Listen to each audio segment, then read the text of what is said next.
بسم اللہ الرحمن الرحیم۔ آج ہم سورۃ البقرہ کی آیت نمبر 144 کا ترجمہ اور تشریح پڑھیں گے۔ تو آئیے ہم اپنے سبق کا آغاز کرتے ہیں۔ اعوذ باللہ من الشیطان الرجیم، بسم اللہ الرحمن الرحیم۔ قد نرى تقلب وجهك في السماء، قد تحقیق نرى ہم دیکھتے ہیں، تقلب آپ کا پلٹنا، وجہ کا اپنے چہرے کو، فی السماء آسمان کی طرف، فَلَنُوَلِّيَنَّكَ پس ہم پھیر دیں گے آپ کو، قبلتاً ایسے قبلے کی طرف، ترضاها جس کو آپ پسند کرتے ہیں، فولی پس پھیرو، وجہ کا اپنے چہرے کو، شطر المسجد الحرام مسجد حرام کی طرف، وحیث اور جہاں کہیں، ما کنتم ہو تم، فولو پس تم پھیرو، وجوہکم اپنے چہرے کو، شطرہ اسی کی طرف، وَإِنَّ الَّذِينَ بے شک وہ لوگ، اوتوا الکتاب جن کو کتاب دی گئی ہے، لَيَعْلَمُونَ وہ جانتے ہیں ضرور، أَنَّهُ الْحَقُّ کہ بے شک یعنی یہ تحویل قبلہ یہ حق ہے، من ربہم ان کی رب کی طرف سے، وَمَا اللَّهُ بِغَافِلٍ اور نہیں ہے اللہ تعالیٰ غافل عما اس سے، یعملون جو یہ عمل کرتے ہیں، یعنی ان کے اعمال سے اللہ تعالیٰ بے خبر نہیں ہے۔ اس آیت کے پہلے جملہ میں رسول کریم صلی اللہ علیہ وآلہ وسلم کے اشتیاق کعبہ کا ذکر ہے۔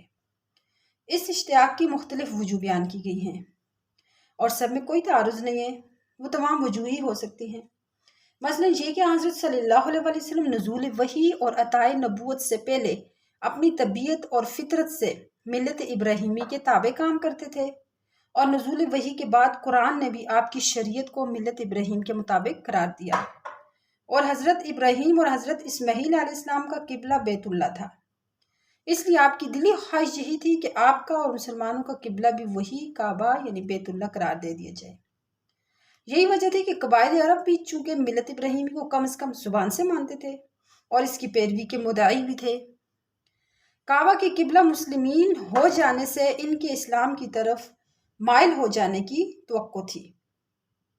اور سابق قبلہ بیت المقدس میں جو موافقت اہل کتاب کی توقع کی جا سکتی تھی وہ 16-17 مہینے کے عمل کے بعد منقطع ہو چکی تھی، کیونکہ یہود مدینہ منورہ کو اس کی وجہ سے کوئی اسلام سے قرب ہونے کے بجائے بلکہ ان کی دوری ہی بڑھتی جا رہی تھی۔ بہرحال رسول اللہ صلی اللہ علیہ وسلم کو خواہش تھی کہ مسلمانوں کا قبلہ بیت اللہ یعنی کعبہ کو قرار دے دیا جائے، اور چونکہ بارگاہ الہی کی خواہش اور کوئی درخواست حق تعالیٰ کی بارگاہ میں اس وقت تک پیش نہیں کرتے جب تک ان کو یہ درخواست پیش کرنے کی اجازت کا علم نہ ہو۔ اس سے سمجھا جاتا ہے کہ حضرت صلی اللہ علیہ وسلم کو یہ دعا کرنے کی اجازت پہلے مل چکی تھی اور آپ اس کی دعا کر رہے تھے اور اس کی قبولیت کے امیدوار بھی تھے، اس لیے بار بار آسمان کی طرف نظر اٹھاتے تھے کہ شاید کوئی فرشتہ حکم لے کر آ جائے۔ تو آیت مذکورہ میں قد نرى تقلب وجهك في السماء اس کے اندر اسی کیفیت کا بیان ہے کہ پہلے تو قبولیت دعا کا وعدہ فرمایا، فَلَنُوَلِّيَنَّكَ یعنی ہم آپ کا رخ اس کی طرف پھیر دیں گے جو سمت آپ کو پسند ہے، اس کے فوراً بعد یہ رخ پھیرنے کا حکم بھی نازل فرما دیا، فَوَلِّ وَجْهَكَ اس طرز عمل میں ایک خاص لطف تھا کہ پہلے وعدے کی خوشی حاصل ہو اور پھر ایفائے عہد حاصل ہو جائے۔ اب یہاں پر یہ بات تو پہلے ثابت ہو چکی ہے کہ اللہ جل شانہ کے اعتبار سے تو ساری سمتیں اور ساری جہات برابر ہیں، جیسے نا قُلِ اللَّهِ الْمَشْرِقُ وَالْمَغْرِبُ، لیکن مصالح امت کے لیے کسی حکمت کے تقاضے سے ایک جہت کو تمام دنیا میں پھیلے ہوئے مسلمانوں کے لیے قبلہ بنا کر سب میں ایک دینی وحدت کا عملی مظاہرہ مقصود تھا۔ وہ جہت بیت المقدس بھی ہو سکتی تھی، مگر رسول اللہ صلی اللہ علیہ وسلم کی تمنا کے مطابق کعبہ کو قبلہ بنانا تجویز کر لیا گیا، اور اسی کا حکم اس آیت میں دیا گیا۔ اس کا تقاضا یہ تھا کہ اس جگہ فَوَلِّ وَجْهَكَ إِلَى الْكَعْبَةِ أَوْ إِلَى الْبَيْتِ اللہ فرمایا جاتا، مگر قرآن حکیم نے یہ عنوان بدل کر شطر المسجد الحرام کے الفاظ اختیار فرمائے۔ اس سے کئی اہم مسائل نکلتے ہیں۔ اول یہ کہ اگرچہ اصل قبلہ بیت اللہ ہے جس کو کعبہ کہا جاتا ہے، لیکن یہ ظاہر ہے کہ اصل بیت اللہ کا استقبال اسی جگہ تک ہو سکتا ہے جہاں تک بیت اللہ نظر آتا ہے۔ جو لوگ وہاں سے دور ہیں اور بیت اللہ ان کی نظروں سے غائب ہے، اگر ان پر یہ پابندی عائد کی جائے کہ عین بیت اللہ کی طرف رخ کرو تو اس کی تعمیل بہت دشوار ہے۔ خاص آلات و حسابات کے ذریعے بھی صحیح سمت کا استخراج دور کے شہروں میں مشکل اور غیر یقینی ہو جائے۔ شریعت محمدیہ کا مدار سہولت اور آسانی پر رکھا گیا، اس لیے بجائے بیت اللہ یا کعبہ کے لفظ مسجد حرام کا رکھا گیا، جو بنسبت بیت اللہ کے بہت زیادہ وسیع رقبے پر مشتمل ہے اور اس کی طرف رخ پھیر لینا دور دور تک لوگوں کے لیے آسان ہے۔ پھر دوسری سہولت لفظ شطر اختیار کیا گیا، ورنہ اس سے مختصر لفظ